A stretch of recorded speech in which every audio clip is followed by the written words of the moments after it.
Hörmətli izləyicilər, əgər siz də pensiyaların artmasını və pensiya yaşının azaldılmasını istəyirsinizsə, videonu bəyənib paylaşaraq dəstək ola bilərsiniz.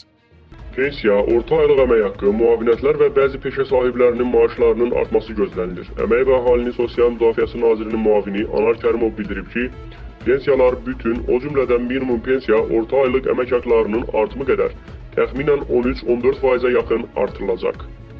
Keçmiş deputat Musa Quliyev bildirib ki, əmək pensiyaları haqqında qanuna edilən son əlavə və dəyişikliklərə görə pensiyaların orta aylıq gəlirin artımı faizinə görə indeksləşdirilir.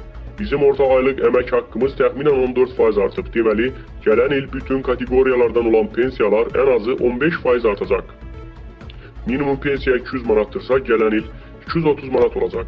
Hazırda orta aylıq pensiya 250 manat təşkil edirsə, gələn il ərzində bu rəqəm 300 manata çatacaq. Bundan başqa, dövlət büdcəsinin xərcləri bu ilə müqayisədə 6,8% artıb. Sosial müdafiə xərclərinin isə 23% artımı nəzərdə tutulur.